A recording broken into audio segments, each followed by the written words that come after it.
Welcome to the Masters of Creativity session number 8. I'm Jeremy. I know many of you. If you're new here, we are pleased to have you. Welcome to the D.School's effort to showcase and shine a spotlight on amazing practitioners of design, amazing embodiments of creative practice that span the arts and span entrepreneurship and invention and artistry. We're excited to showcase the amazing Randy Hetrick today. Randy is a former Navy SEAL, a founder and CEO of Trx, and 5, Randy, or 6 other startup ventures as well. How many? Well, it depends on how you count them. I had a couple in the Navy that were maybe the coolest ones of all, but yeah, at least 3 or 4. That's top secret, right? We can't actually, we can't know about those. It's on a need-to-know basis. I'd have to cut your head off and put it in a safe, Jeremy, if I shared with you. So. It would that'd be an ugly way to start, I think. As always, if you want to download the slides ahead of time, or at any point, you're welcome to do so. There's the bit.ly Stanford MOC 8. Jao can drop a link in the chat as well, so you've got it. And then if you want to join the ongoing conversation among the community of practice, we've rallied around these concepts of creative mastery and applying these tools in our lives. We invite you to whip out your smartphone. You can scan this QR code. It will drop you into a WhatsApp group. We have been known to blow up WhatsApp, meaning you might get 100 messages in the next day. Don't hate it, but instead engage. And if you're not able to join now because WhatsApp says there's too many joining at once, as it's happened before, we will throw this up at the end of the session as well in case you're not able to get in. Lastly, you can stay engaged with all of our content at the website we've created, mastersofcreativity.stanford.edu, where we've got an archive of past sessions, as well as signups for future sessions. We've got sessions right now slated through next March, and we are excited to continue on this journey together. But that being said, I'm going to hand the floor over to Randy Hetrick, who's going to showcase some of his amazing entrepreneurial journey, and specifically how he thinks about defining creativity and creative practice in his life, not only where he's been, but where he's going. Please join me with some fireworks applause in welcoming Randy Hetrick to the stage. Fireworks applause. Thank you. Well, Jeremy used the word amazing in conjunction with me at least 5 times too many, but we'll see what we can do here. I'm super excited to get to be with you cats today because you're my favorite kind of people, right? Creators. And that means folks who really love creativity and innovation so much with this group that you're even willing to tune into this talk during work hours on your employer's dime. Now, that is true dedication, and I thank you for it. So I'm going to talk about a half hour, and then I hope we'll be able to open this up to questions, comments, or general heckling. And you may be wondering why do you call this the creative climb? I'm so glad you asked. The title reflects the simple reality that creating cool new things is an endless process of ideation, invention, reinvention, over and over and over again. With creativity, and the reason why I like this image on this slide, every summit is just a false summit. And if we have any outdoorsmen or alpinists in the group, you guys will understand, right? There are many summits on the way to the mythical summit when you're climbing a hill. And in my humble opinion, the creative process and mindset is like that. It's best when it's inexorable, insatiable. I have something that I've been accused of having akin to creative ADD. But I think that's healthy when you're trying to create cool stuff. And so today we're going to pick off just a couple of the concepts and principles that characterize the topic of creativity and innovation in a context that I think matter to most of us. I really only plan to focus on kind of 3 areas of creativity that I know something about: product innovation, process innovation, and business model innovation. And I'm going to try to keep this to about 25, 30 minutes. So let's get going. So here's what we're going to do. First, we'll attempt briefly to define what creativity is. Then we'll hash out a few principles that in my experience are key to getting it right. Those are the do's, or to getting it wrong, which are the don'ts. And I'll share a couple of examples of each that I've experienced at TRX. And, I'll also share then a couple of the new business model innovations in my companies that will hopefully motivate you and spark a little inspiration inside each of you to get out there and create some cool new stuff of your own. Because I think it takes motivation, inspiration, and a ton of perspiration to create, to innovate, and to change the game for the better. And Lord knows we can all use some of that these days in the land of COVID. So I hope that agenda works for you. If not, feel free to pop in your ear pods and tune in to Gary V's podcast instead. Okay, so first, a quick bit of context. Now, some here in our little hooky from work party may be familiar with TRX, which is a company that I started after I finished my career in the Navy. But very few here today, except maybe the one or two who suffered with me as my classmates in the GSB class of '03, would know anything about the desperate little startup story that came along before there was a TRX brand like we have today. So I'm going to give you a super quick windshield tour of where this pretty little startup came from that I hope may resonate with a few of you creators, and this will set the context for the rest of the day. So let's see if I can pack a couple decades of entrepreneurial history, bootstrap history, into a couple of minutes. So as you may have heard, the idea for what would become the brand called TRX all started here with this guy. Training these guys on this contraption. And for this mission. And then he went here to learn how to do this. Not very well, I might add. So he could open this extravagant joint and hang out a shiny new shingle, fill it up with this stuff, and hire this scrappy pack of dogs to help sell it. And together, they began to build a company, and they outgrew their kennel. So they moved here. And that merry little band of brothers and sisters continued to grow and to fight and to win. We moved our desks upstairs and we built a lab downstairs where the best practices of what would become TRX Training's products and services could be tested and developed, tested, and refined, really. We also planted the seeds for what would become the finest master trainer cadre in the global fitness industry. More than 300 of them around the globe. And over the past decade and a half, call it, over 350,000 training pros have graduated from the TRX qualification courses they teach worldwide. Now, along the way, we also attracted a herd of the world's greatest athletes who make TRX gear and our programs a daily part of their world-class routines. And in part because of them, we get a metric ton of this, which made us a heap of new friends, nearly 1 million on Facebook alone, and some 2 million fans across our combined social channels. And those friends, well, it turns out, they sell stuff, or they buy stuff rather, and they sell stuff.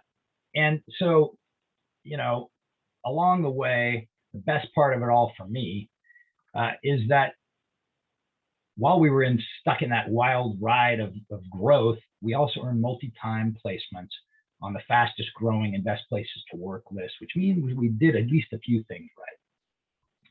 So today, we work with all the best fitness brands in the world. We also have partnered with many of the world's greatest consumer brands. And we continue to serve our military and our allies around the world. And that gives you sort of a quick and dirty on the last couple of decades of my life, which now brings me back to the subject for today, which is creativity. Now, I'm sure you can imagine how intimidating it might be to be asked by Jeremy to participate in an episode of the Masters of Creativity at the Stanford Design School. No. So I thought that I would start by trying to clear a fairly low hurdle and perhaps offer just a simple definition of what creativity is. Now, if we were all together in a GSB classroom at the business school right now, I'd torture you each with cold calls and ask you to provide the answer. And then, like all the profs, I just stare at you with a blank look on my face and let you twist in the wind a bit, just for fun. But since we're here virtually together, and I can't really torment you, at least not sufficiently, I'll just deliver the punchline. And that's this. Who the hell really knows what creativity is? I certainly wouldn't be so bold as to attempt to generalize an answer for all the other creative people in the world, because there really is no universal definition. And in fact, the meaning of creativity is elusive by very definition.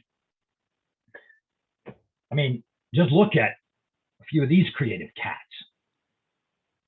right? Everything from Van Gogh, Jobs, Winfrey, the Stones, Mark Twain, Johnny Ive, Lady Gaga. Hey, is she on a TRX? You know about that. That bald guy at the bottom that we all know a little bit about. Elon Musk, Steph Curry. Hey, turns out he's on TRX too. What a coincidence. But, indeed, creativity means something different to every truly creative person. Every one of these people is in a different field, doing something different that's creative. And that's what makes it all so brilliant. Creativity is a chameleon. So the best hope that I have here is to tell you what, in my experience as an innovator of products, of models, and of processes, seems to kind of fit the bill as a definition. So here's my humble stab at it. The relentless instinct to produce uniqueness and to express one's best ideas, whether through beauty, provocation, cleverness, utility, or inspiration. And or to innovate upon something that already exists in the world and improve upon it in every way imaginable. Now, you may be wondering why the add-on? Well, here's why. Because people make a lot out of things that are all new and that get created from scratch. But one can also unlock a lot of progress and value by improving upon the creations that came before us. What matters to true creators, in my humble opinion, is the intent. Never to copy, always to improve and expand upon the state of the art. So here's my 2 cents worth of jackass opinion on some basic do's and don'ts in the area of creative product innovation. I sort of learned these from the School of Hard Knocks, the Navy SEAL teams, Stanford Business School, and then the last almost 20 years now, as a bootstrap entrepreneur. Now, full disclosure, I do want to be clear. I'm not a graphic designer, so I apologize in advance for the lack of elegance on some of my slides. My creative right-hand man and lifelong buddy, Don Defer, with whom I partner on most of my creative inspirations, he will be horrified when he sees these slides, so I apologize. Okay, moving into the rules of thumb on the do's side, and it's a busy slide, I understand, but we're all busy people. And it's definitely not an exhaustive list. So anybody who's sitting out there ready to pounce on me, just relax. This is a very short list of what, in my experience, are the most commonly overlooked principles that when you do them right, deliver great results, and when you do them wrong or don't do them at all, they have a way of biting both myself and others on the backside. just when we least expected it. So I want to walk through these for a minute, just give a little bit of color. The first in the do category is this, just like it says, solve a real problem, right? And the reason that that matters is because when you solve a real problem, the market pulls you into itself. So it becomes a propulsion engine for your idea, process, concept when you solve a real problem. Okay, do seek domain experts with whom to ideate and validate your concept. There's a lot of smart people out there and you need them. Okay, do broadly socialize your concept across your organization to achieve buy-in. Now, why does this matter? Now, if there's pure creatives out there in the audience, maybe you haven't experienced this yet, but I can tell you as a business creative that I've seen a lot of great ideas for products and processes sort of run onto the rocks because they weren't properly socialized across the organization to achieve buy-in across all the functions. And all you got to do is fail to achieve the buy-in of your sales organization or your marketing organization, and you will very quickly find out that the best idea is going to crater. Do ensure that your idea is fundamentally, not just marginally, better than those out there already with the incumbents. Why? Because innovations, to be successful, need to be fundamentally different and better. The world is a very loud, noisy, busy, cluttered place. And so if what you do in your creative effort is just a little different or a little better than the incumbents, it's likely going to fail, or it's going to be painful to try to get it to succeed. Make it fundamentally better, not marginally better. Okay, do prototype your product, process, model extensively and keep driving for better. Do test that final concept in the marketplace with uninformed customers. We all have a tendency to get those around us to pre-wire them, and then guess what? They tell us how much they like our thing. Well, before you attempt to take that product to market widely and to achieve what you will be encouraged by folks in your organization oftentimes to get to scale efficiencies as quickly as possible, you got to test. You got to test and test, because I have done it both ways. I have attempted to do initial buys to achieve the efficient pricing minimum order quantity, and I've come to regret it horrifically when there ended up being, as there surely will in your products or processes as well, some initial hiccups. So start small. Don't worry about some of the additional inefficient costs initially, and test, test, test. And then lastly on this list, though certainly not last in priority, is today you have to build intellectual property protection into your designs. The online universe, which is different than when I started TRX back in 2004, today the online universe is absolutely plagued by what I will kindly refer to as fast followers, accurately referred to as knockoff scum, whose whole reason for being is to copy and market the innovations of others. And they can get to market so fast that you won't have a chance to establish yourself as the innovator and the market leader if you don't have some intellectual properties that you can use on the big platforms like Amazon to help protect your innovation. So all very important stuff. And now we move on to some of the don'ts. Let's see here. So these don'ts, right? If you don't adhere to them, you will face plant. And so I want to walk through these as well. First of all, and this is one probably that I see more commonly out there than almost anything else with new innovators, is it's the opposite of the first do, which remember was solve a real problem.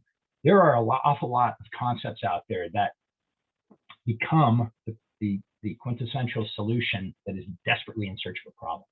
Reason this is a problem all on its own is because you don't solve a problem that's broadly perceived, which means you're going to have to push your product into the market. you're going to have to push the process on people because you're not solving a real problem. And if you do that, you're going to be a bit like Sisyphus, right? You're going to be rolling your rock uphill potentially forever. And any time that you stop pushing, guess what happens? It rolls back down to the beginning.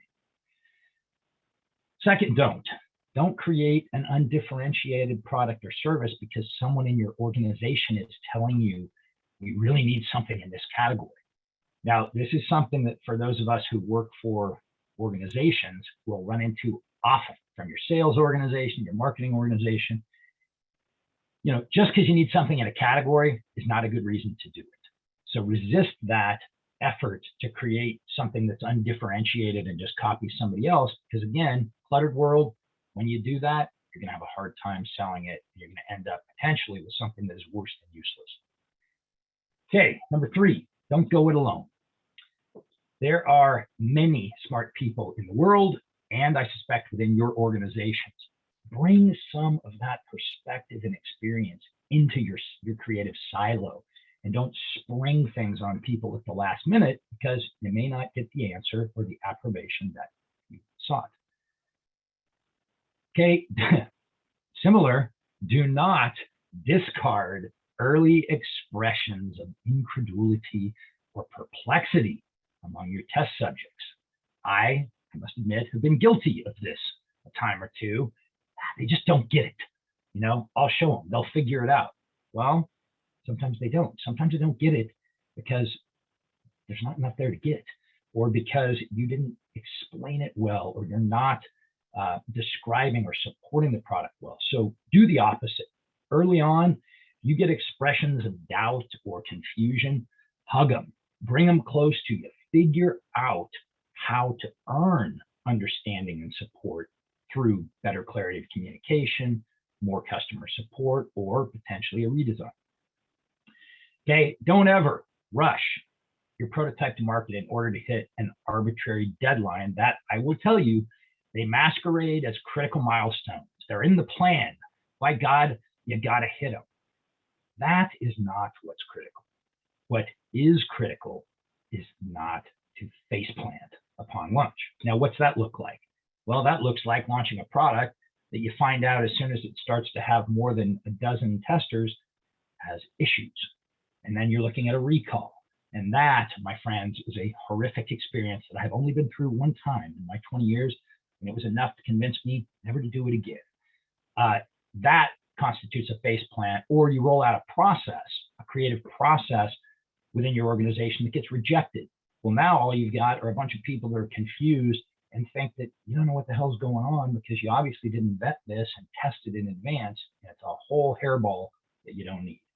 And last but not least, don't, never, triple negative, I realize, ever become that tool who copies other people's stuff, because you're better.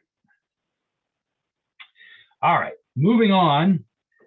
Let's tell a couple of stories about some real world examples that I've lived. I wish we had more time because I could talk about product development war stories all day long, but sadly we don't.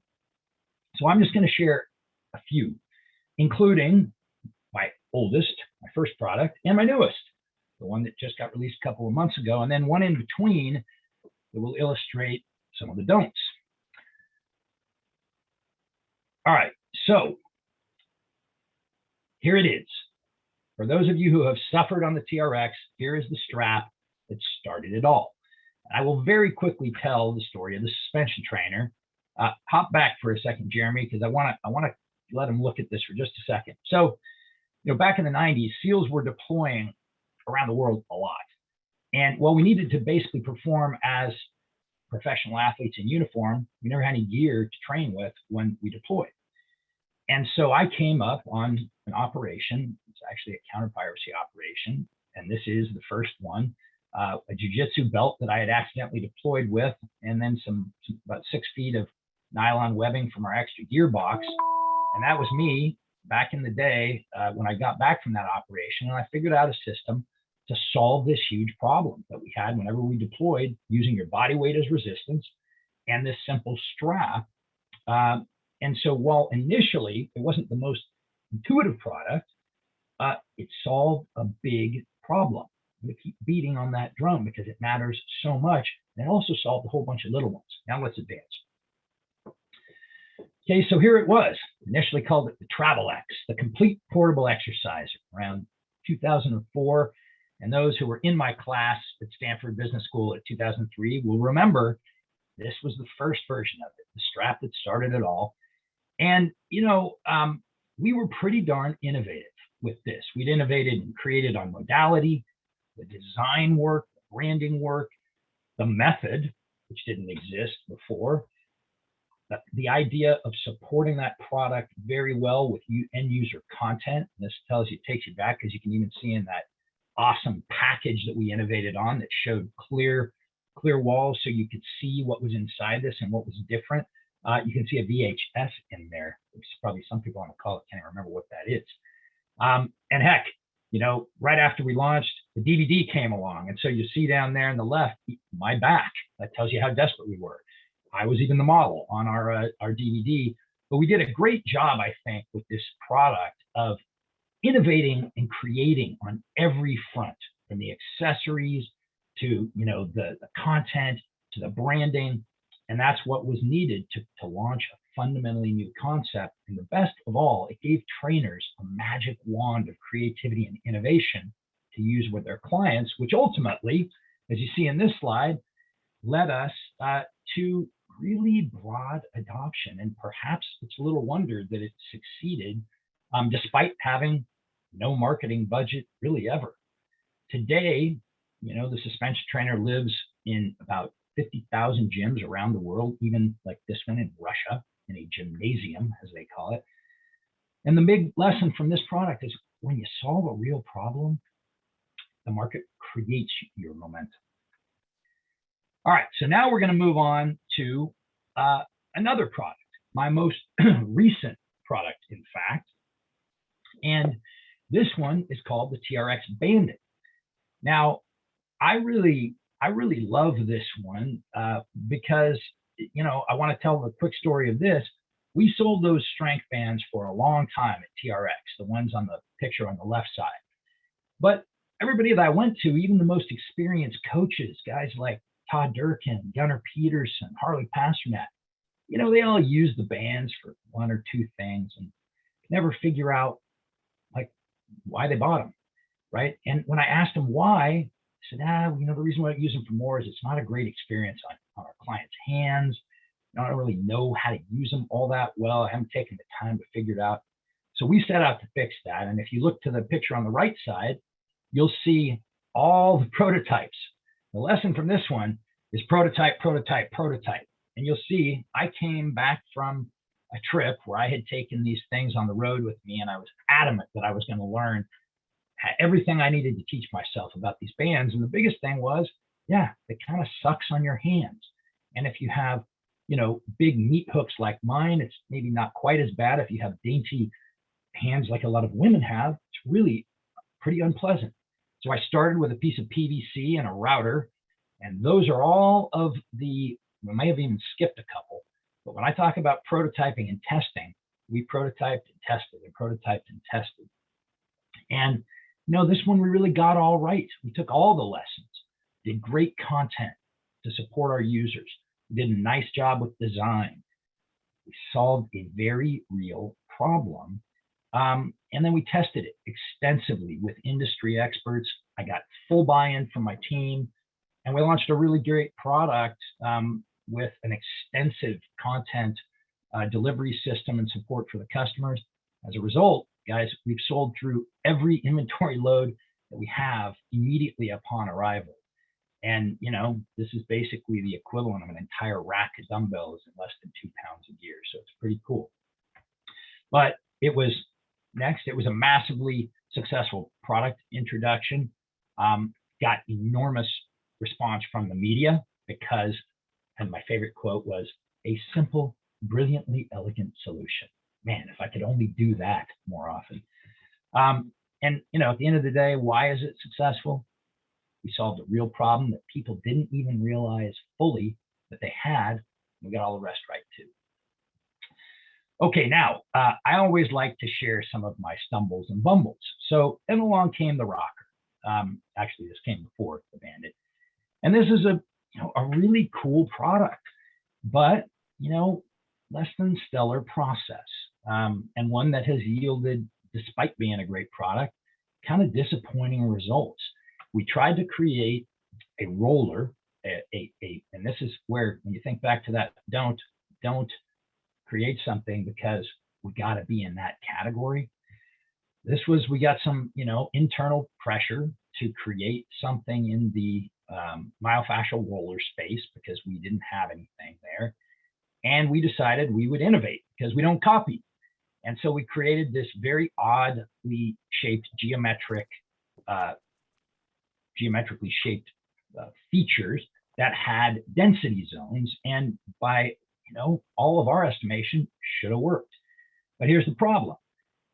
It just wasn't fundamentally different enough. And in addition to that, it turned out that it was actually a little confusing because you rock it, you don't roll it like people have gotten used to. It's very intense, works amazingly. So for those of you who like myofascial, self-myofascial treatment, it's a great tool. Unfortunately, we didn't get full buy-in internally because some of our training and marketing group didn't understand why we weren't just doing a roller. We rushed it to market because we were trying to hit an arbitrary deadline, which was holiday of that year. And, as a result, it just didn't work out the way that we wish. And so it will go down as a good example of, some don'ts that hopefully you guys will remember. All right, next slide. So shifting for a minute over to process. Okay, I'm only going to give one example of process innovation, but the reason that I want to do process and business model is because I think it's easy to forget in a design school where you're looking at product design that you can be creative and innovative in every direction. So that was my reminder to talk faster. All right, so let's go to the next slide and take a look at our really first major process innovation at TRX. And this goes back to 2008. We've been selling the suspension trainer for quite a while. And we did some really cool things with this creative process. We decided that instead of other innovations that we could do, and we did some on the product itself, we would innovate around the process of delivering content. So we went, as I mentioned before, not only did we have a DVD that gave a host of great workouts to our customers, but think back to 2008, we launched the idea of living product. Living product, if you see that token card down there, that was the beginning of the digital content transformation. And what it did was it allowed people to not only use the DVD when they first unboxed the product and got going, but then they could open up, they could register with us, which got us their information, even if they came from a retail environment, and they could create an ongoing access to a content stream that would keep this product alive, hence the name Living Product. While it sounds simple and almost quaint today, it was revolutionary back then. We also included that little hidden Easter egg, which was something that we've done since by embedding a surprise inside the product that's not even marketed on the outside, so that when your customer opens it, they're delighted. And all that innovation and the digital content won us the Best New Gear of 2008 award with Men's Health Magazine, which I can tell you helped a lot.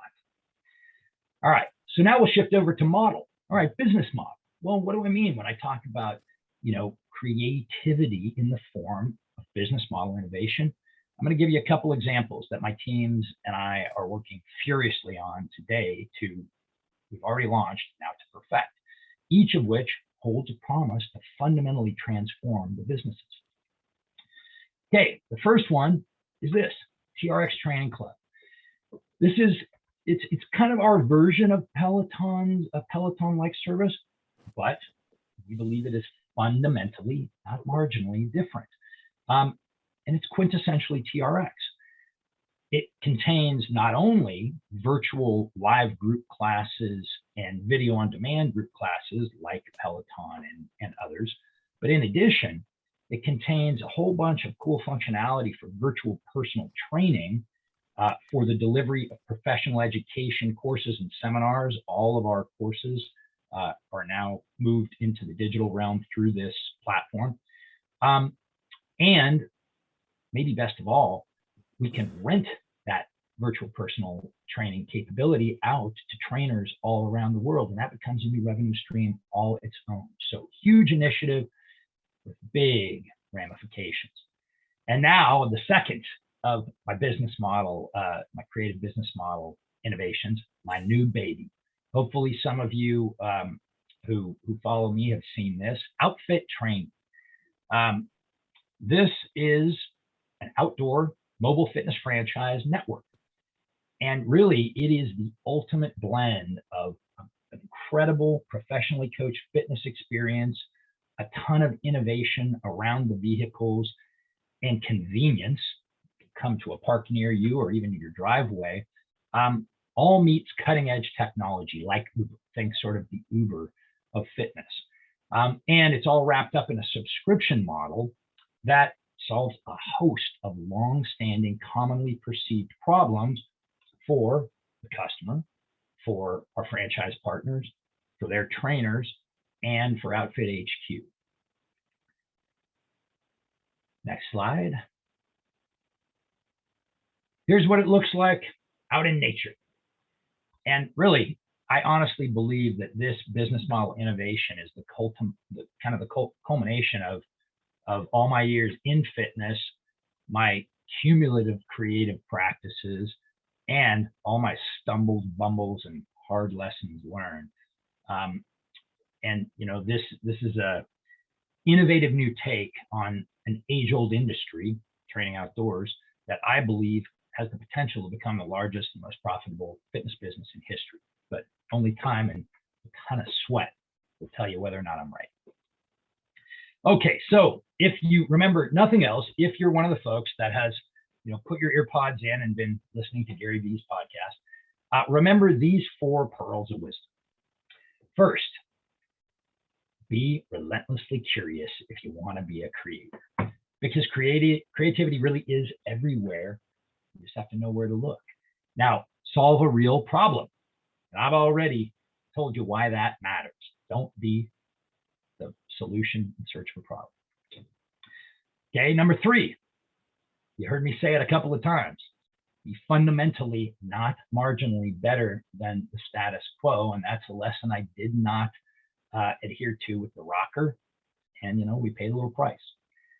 And last but not least, ideate, invent, and iterate, and then rinse and repeat, because this creativity practice happens forever.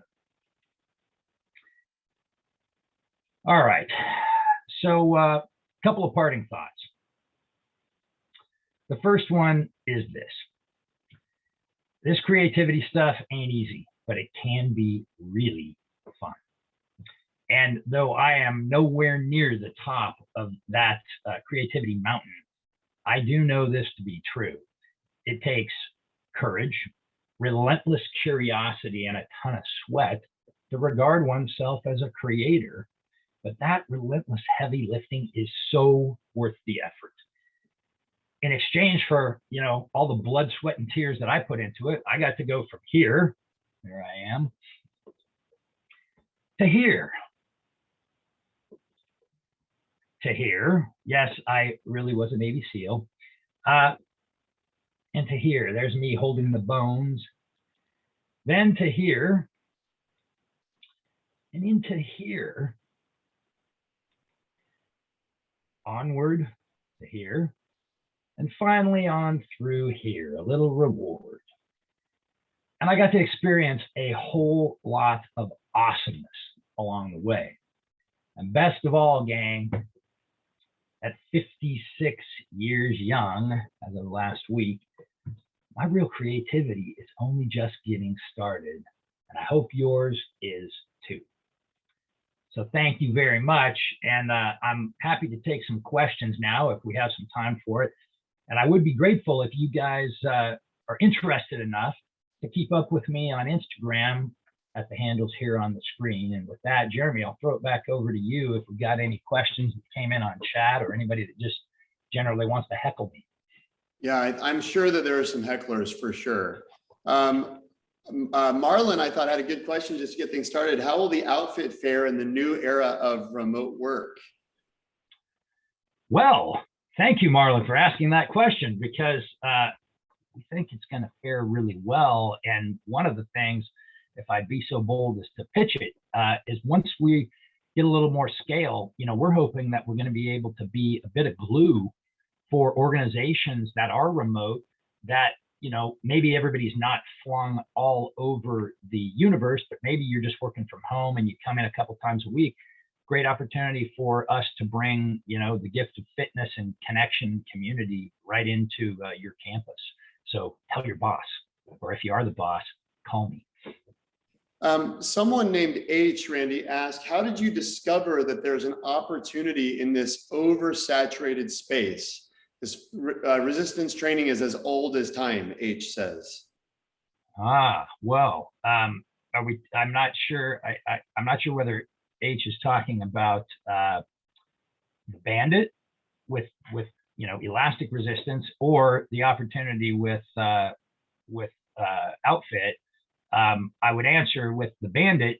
I had an opportunity to take a look at something that is kind of as old as time, right? The concept of elastic resistance, and identify what turned out to be a really commonly held problem that for whatever reason, nobody had innovated on, or certainly not elegantly. And, back to that point of being relentlessly curious, my dad, I think, probably inspired in me. He was a guy that could fix damn near anything on earth, not always well, but well enough. And, kind of gave me a MacGyver-like quality growing up that just was a curiosity about, hey, why is that way? Can I fix that, make it better? And that's what I did with the Bandit. So I'll stop there. I think that's the question.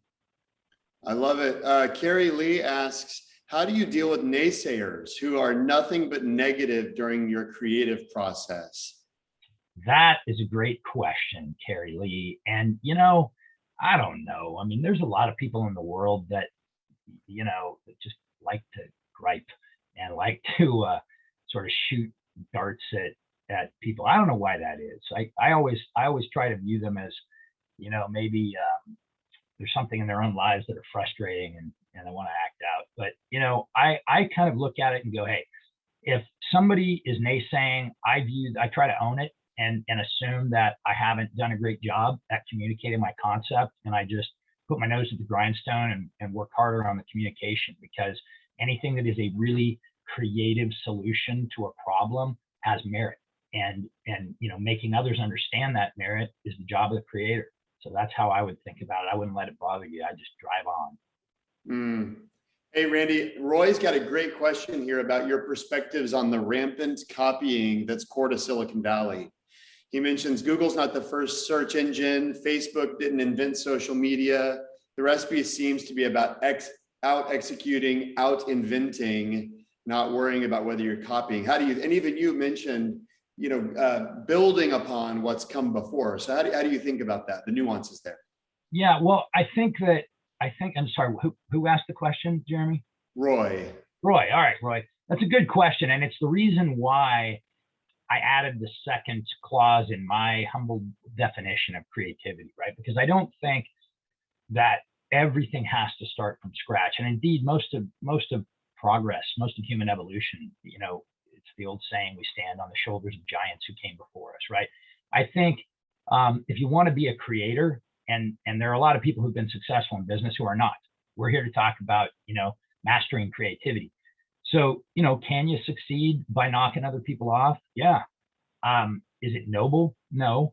And so what I would say is that if you want to succeed by building on the creativity and innovations of somebody else, then do so by improving it. And I suppose better execution could be part of that fundamental betterment. I think that looking for problems in existing technologies that you think you have an elegant solution for, potentially doing a much better job with customer communications and marketing and explaining, if you can help grow the pie by bringing something forward that is unique in your own way, but may not be fundamentally new. I think that that's, an honorable way to approach innovation and creativity. The ones that I really have no time for there's a whole cottage industry, and much of it is over in, in the developing world, especially Southern China, where when you talk about products, their roadmap is to go on and find products that are doing well on Amazon and then copy them to the stitch or to the weld, and disregarding patents, trademarks, and I think that doesn't help the state of the art. It actually drags down innovators and causes a lot of innovators to fail. Yeah, I just by way of example, Randy, we've got an entrepreneur in our network who attends our office hours at a class called Launchpad that Perry and I teach, and she's got an innovative product. It's a heatless hair curler, and it took off. She was blown away by the early success, and then immediately there's 50 products, all of which are copycats coming out of other countries that are really poor quality, that are damaging her brand. And they're outspending her in marketing. It's challenging. Roy, the other thing I was thinking about is Google's a good example. There's a great book Stephen Levy wrote called In the Plex, which you could just read the first 100 pages, but you get the sense. I really like the word Randy used about the honorableness of improvement. And search is a great example of a nut that fundamentally had not been cracked. Even VCs, if you go through those first 100 pages of Levy's book, it's fascinating. Nobody thought search was a scientific problem. They thought, or that was, to say it differently, they didn't think it was a solvable problem. And Larry and Sergey came around and said, actually it is. And PageRank was, and Backrub, which was how they started thinking about it with backlinks, because they had spent so much time in the library and understood the reference system. They fundamentally had a different way of assigning value and ranking to the internet that no one had understood. Which is to say, I love that word improvement. And if you can find something to improve, by all means, do it. I want to mention there's a question here, Randy, from Life is Beautiful 12. When you hire people, how can you tell whether someone is creative? Well, first of all, I love your creative handle. Life is Beautiful 12. Man, that just makes me feel good about answering the question. Well, I think it's a tough screen, right? Because not everybody is creative. A lot of people are much more, say, process-based or execution-based, and almost view creativity as frivolous. I would always look. First of all, I would never just hire somebody based on a resume, but I would look into their resume. When you're calling and checking a reference, ask people. It's funny when you ask an open-ended question like, "Hey, how would you rate Randy's creativity on a level of 1 to 10?" And then let them talk, right? Can you give me an example of something creative they did or innovative? Is this person a pure executor, or is this person a good white space thinker? You'll get really great answers. And a lot of time just by talking, when you interview the candidate and you ask them, "Hey, tell me about some problems that you've taken on in your past, and how'd you think about them? How'd you approach them? Have you ever invented anything?" Let people talk, because most everybody views themselves as creative in some way, and then it'll be up to you, Life is Beautiful 12, to make the determination of whether they're creative enough to join your flock. I thought Zhao asked an excellent question, Randy. He said, from Aksu, do you have any strategies to motivate the people you work with to be more creative? Or maybe to say it differently, how do you unleash the creativity of others? Yeah, I do have a couple strategies. Fortunately for me, by virtue of the fact that I've spent my whole civilian career, well, really my whole career, SEALs are incredibly resourceful, creative cats. Literally that is part of the screening process, because, we have a mission that you will not fail. And sometimes it takes some insane creativity, as we've all seen from the ops that have happened over the last 20 years, to make that happen. But then as I moved into the private sector, I'm a bootstrap entrepreneur, and inherently creative people like to join early stage ventures. That's one thing I've found. As to a couple of tactics, the biggest one by far that I use a lot is to say to my teammates, hey, what do you think? How would you approach this? And engage them in the creative process. Hey, I'd go to our accountant and say, hey, would you do me the favor of taking these prototypes? Now, please do not lose them. There's one set of them. Well, what do you think how do you think that accountant feels when you go to that person and who doesn't view him or herself as a fitness expert and you want their opinion, right? Well, why do I want it? Not only to make them feel good, I want it because that is the uninformed bear, right? That I need to give me feedback, which may well be negative, that I have to absorb and then go, all right, damn it, I got to do a better job. So, let people, ask them to join you, ask them for their opinions, and you'll be amazed at some of the creative solutions you find from non-creatives. That's beautiful. I love that. Lisa asked a great question. What are your sources of information or maybe inspiration? I think Lisa's probably asking, in terms of media, books, authors, etc., that you find yourself being inspired by and shape your thinking. Well, I'm a pretty I hate to use the term voracious reader because I'm not really voracious. I read each morning, right? That's my meditation, because I just haven't learned to meditate yet. I need to, but I haven't. I wake up and the first thing I do is I read for about 30, 40 minutes, and I have just a stack of books. I've read most of the ones that have become popular out there, the Start With Whys and, the popular unleashing idea viruses and all of that stuff, because I think there's usually a kernel of inspiration in each one of them. But I'll tell you, the other thing that I do is I read a lot of autobiographies and authorized biographies. I do it for two reasons. One, when I'm reading them, right now I'm reading, a quasi-authorized biography of Nike called Just Do It. But I started with Swoosh, which was or Shoe Dog rather, which was Phil Knight's. One of my favorites of all time, by the way. Yeah, just great, right? Or Jobs. You read those, and to me, those people are gods of creativity. They forged amazing new paths. And what you find out, this is the other reason I read them, is they were all screwed up too, right? They did all the same stupid crap that everybody else does. They stumbled, they face planted, they came near death over and over and over again as an organization. And yet, right, they stuck with it. They ground it out. They weren't always nice guys. They didn't always treat people like they should have. They didn't always do the best practices that we all know when we're thinking we should do, but somehow we fail in the doing.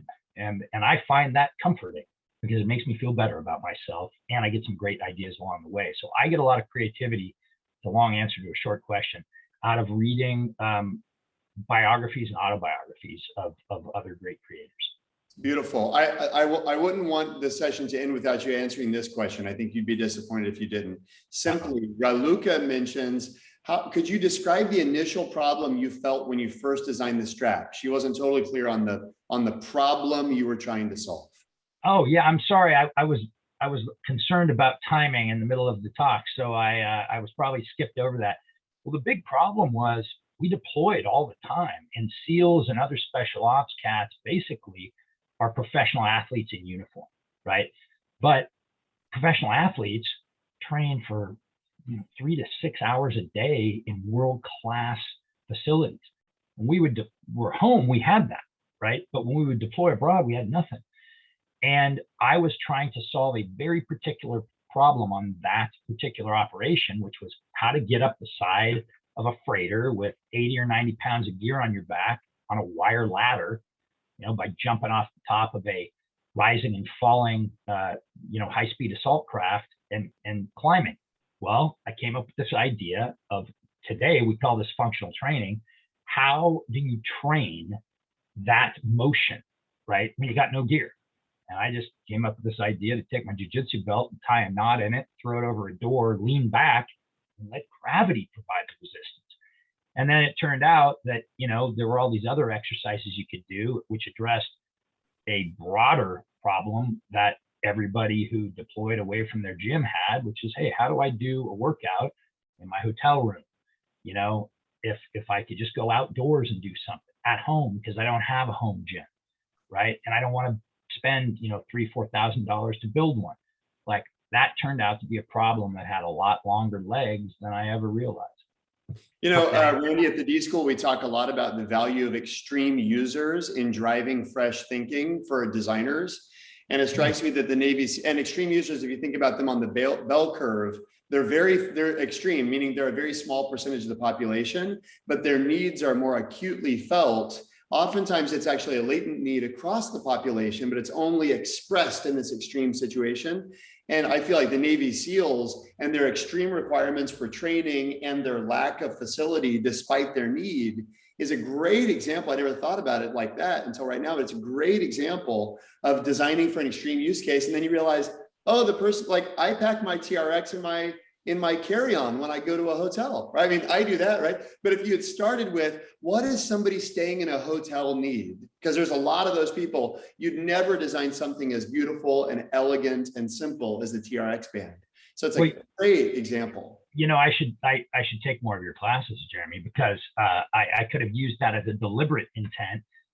What we ended up doing was we created a slogan at TRX that everything we do comes from the pros to the Joes. And it was that intuition, not formal education, that basically informed it. And it was, look, if we can clear the hurdle and meet the needs of the greatest athletes on earth, then, well, by goodness, we ought to be able to migrate those innovations and that knowledge and content and education downstream to the Joes and Joannes of the world who just want to stay fit, you know. And SEALs, by the way, are not only extreme users, they are also extreme skeptics. And so I knew that I was onto something when I had them starting to pay my buddy, the rigger out in the parachute loft, a case of beer to make one of my gizmos. And so yeah, there's a real world example of your concept of extreme. That's amazing. That's amazing. Hey, Randy, last thing, just for promotional opportunity, where can folks buy TRX bands and products? Where can they find them? Well, trxtraining.com is the best place. You can also find them at Dick's Sporting Goods, on Amazon, but we do a lot of things on website at trxtraining.com with content, you know, special opportunities, promotions, pricing, etc. So that's where I'd send you. Last thing I want to ask you to do, folks, if you wouldn't mind, turn on your videos. And Randy, if you put your screen in gallery view, it will allow you to see, at least on most computers, up to 50 people at once. But folks, turn on your videos and let's give Randy our standard fireworks applause. Fireworks applause. Thank you so much for joining us. It's an incredible privilege and opportunity to get to learn from you and the amazing work you've done at TRX. We are excited to see what happens with Outfit and what happens with future innovations I know you've got in the pipeline. It's an amazing thing just to get to behold from afar. And we really appreciate you making the time to be with us today, Randy. Thanks again. I'm so grateful for having the opportunity, Jeremy, and thank you to all you guys and gals who joined.